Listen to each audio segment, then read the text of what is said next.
मुमुक्षु वीरांशी है, 18 साल की है और योगानुयोग ऐसा है कि आज से 4 महीने पहले वो एक बार साधना में आई और उससे भाव जगह मुझे भी ये मार्ग पर आना है। 18 साल की उम्र में 18 बार भी नहीं आई थी। वो मेरे सगे संसारी भाई की बेटी है। उसने एक बार संयम का भाव सुने और मन का परिवर्तन हो गया और अब वो दीक्षा के मार्ग पर आ रही है। पहले हमारे संसारी मातुश्री दीक्षा ली जो यहाँ पर उपस्थित है, हमारी दीक्षा हुई और ये तीसरी पीढ़ी, हमारे मनोज भाई कहते हैं कि 3 पीढ़ी एक साथ, तो तीसरी पीढ़ी में ये भतीजी आ रही है सर्व संबंधों का छोड़कर इस मार्ग पर। अरे पावन धाम में गुंजे देखो वीरता की शहनाई। એ દિવસ હતો 26 જાન્યુઆરી 2017, ઉપદાનનો એ પહેલો દિવસ અને આજે છે 26 જૂન 2017, આજ્ઞાપત્રિકા અર્પણ કરવાનો આ દિવસ। એટલે કે આ પંચમ કાળમાં હું આ 5 મહિનામાં આ પંચમ પદમાં સ્થાન મેળવવા જઈ રહી છું, ત્યારે મારું આપ સૌને એ જ કહેવું રહેશે કે આજનો આ દિવસ માત્ર અમારો દિવસ નથી, પણ આજનો અવસર આપ સૌ માટે છે। અમારી આજ્ઞાપત્રિકા તો એકલામાં પણ લખાઈ શકે। અમને તો અમારા પેરેન્ટ્સે રજા આપી જ દીધી હતી, પણ આપ સૌની વચ્ચે આ ફંક્શન કરવામાં આવ્યું છે જેથી તમે પણ સૌ અમારી અનુમોદના કરી શકો, અમારામાંથી પ્રેરણા લઈને આપ સૌની લાઈફમાં પણ આવો અવસર જલ્દી આવે ને એના માટે આજનો આ દિવસ છે। આજે તમારી સમક્ષ હું ઊભી છું અને તમે સૌ ત્યાં બેઠા છો, એમાંથી નાનું કોણ હશે? હું નાની કે તમે નાના? હું મોટી કે તમે મોટા? I must say, spirituality and age has no connection. The one who has a burning desire to attain the purity of the soul do not think twice.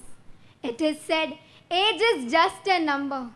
Just like you choose your career streams at the age of 18 and then study over it to attain that degree, the same way I have chosen this divine path, the path of truth, the path of right identity, the path of no rebirth and death, which will finally lead me to the divine path of salvation.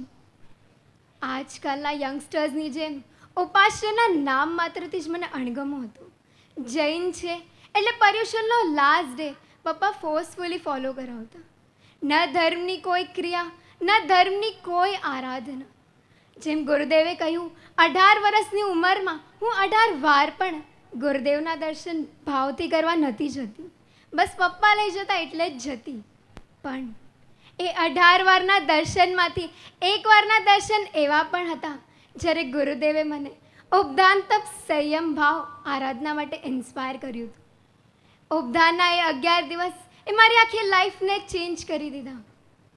ઉપદાનમાં એ સંયમ જીવનની નાની નાની સાધનાઓ, નાની નાની આરાધનાઓ, જેમ કે થોડોક lodge તો ક્યારેક પાત્રામાં વોરાવીને વાપરવું, તો ક્યારેક 1-2 કિલોમીટર્સના નાના નાના વિહાર, તો ક્યારેક કલાકો સુધી મૌન, તો ક્યારેક પૂજ્ય ગુરુદેવના બોધ વચન ઉપર મનન ચિંતન કરવું। આવી આરાધનાઓમાં મને એક અલગ જ પીસ એક્સપિરિયન્સ થવા લાગ્યો।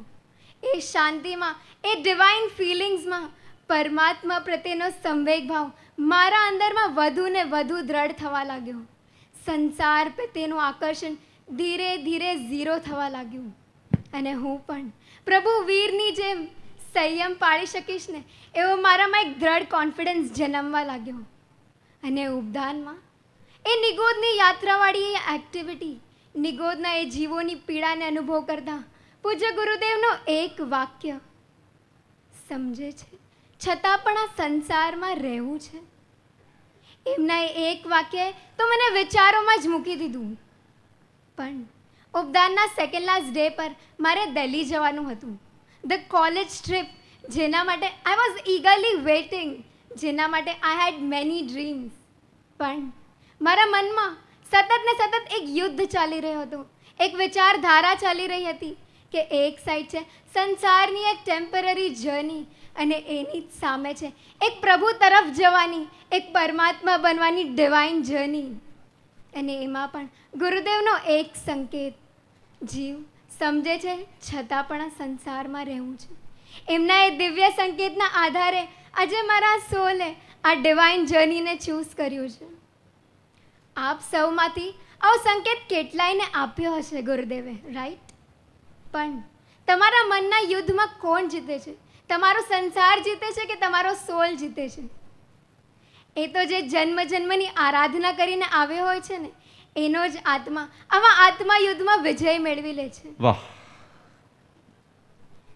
અને આ યુદ્ધમાં વિજય મેળવવા માટે આ યુદ્ધના સેનાપતિ એટલે કે મારા ઉપકારી પેરેન્ટ્સ, પપ્પા, મને ક્ષણ યાદ આવે છે જ્યારે ગુરુદેવે આપને મારા સંયમના ભાવો કહ્યા હતા અને આપે કોઈ પણ વિચાર કે કોઈ પણ વિકલ્પ લાવ્યા વગર પોતાની વાલસોઈ દીકરી માટેના પોતાના ભાવોને વ્યક્ત કરતા કહ્યું, જેવી ભૂલ મેં કરી છે તેવી ભૂલ હું તેને નહીં કરવા દઉં. મમ્મી, ઉપદાન કર્યાને 1 month પછી હું ઘરે આવી હતી અને મેં આપને એક પ્રશ્ન પૂછ્યો હતો, તું મને એક પણ વાર જોવા કેમ ન આવે કે મારી લાઈફ કેવી છે? પણ મમ્મી તે પણ બહુ પોઝિટિવલી, બહુ સહજતાથી મને એક જ વાત કહી, વિરાંશી, મને જોઈને તારું મન એક પણ વાર ડગે નહીં ને, એટલે હું તને એક પણ વાર જોવા ન આવી. ધન્ય છે તમારા ભાવોને, ધન્ય સિણમ તુમમ દેવાનું પ્યો. ધન્ય છે તમારા ભાવોને કે હું માત્ર આ જ ભાવમાં સુખી ન થાઉં પણ ભવે ભવ સુખી થાઉં એનો વિચાર કરતાં મને આ સંયમ માર્ગ પ્રત્યે આજ્ઞા આપીને મારા ઉપર અનંત ઉપકાર કર્યો છે. પેરેન્ટ્સની પરમિશન તો મને મળી જ ગઈ હતી, પણ ગુરુદેવ, જો આપ શ્રીની કરુણાભરી દ્રષ્ટિ મારા ઉપર ન પડી હોત તો, જો આપે મને ન સ્વીકારી હોત તો, અજૈવ ધમ્મમ પડિવજ્જયામો. ગુરુદેવ, જેમ આપ કહેતા હો છો, ભગવાનના સમો શરણમાં ભગવાનની માત્ર એક જ દેશનાને સાંભળીને કેટલાય ભવ્ય આત્માઓ સંસારને ત્યાગીને સંયમને ગ્રહણ કરી લેતા હોય છે. એમ આજે હું પણ આપને એ જ વિનંતી કરું છું કે હવે મારે પણ આ સંસારમાં રહીને મારો પ્રેશિયસ ટાઈમ વેસ્ટ નથી કરવો, મારે પણ સંયમ વિનાની એક પણ ક્ષણ નથી વિતાવી.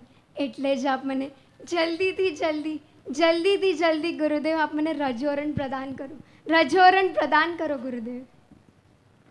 હર્ષ 18 વર્ષની આ બાલિકા વિરાંશી એક એવો આત્મા જ માત્ર ડિસેમ્બર મહિના સુધી સંસારના રંગરાગમાં, જાન્યુઆરી મહિનામાં કોઈના લગ્નમાં અને ત્યાં પણ પૂરેપૂરા સંસારના રંગમાં, અને જાન્યુઆરીના એન્ડમાં પરમધામ એ પાવન ભૂમિના આંગણે ઉપધાની આરાધના અને 10 દિવસની આરાધના અમારી ત્રીજી પેઢી આવી રહી છે.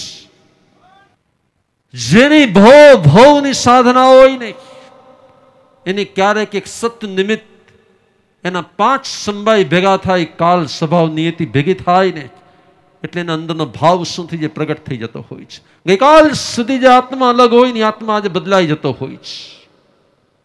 કોઈને સમજાવી દેવાથી, કોઈને ભોળી દેવાથી, કોઈ મીઠી મીઠી વાતચીત કરવાથી ક્યારેય કોઈની દીક્ષા ક્યારે થઈ શકતી નથી. અને જેનો આત્મા એકવાર જાગી ગયો ને, જેનો આત્મા એકવાર જાગી ગયો ને, એને સંસાર ગમે એટલું રોકવા ધારે ને તો પણ એને ક્યારેય રોકી શકતો નથી.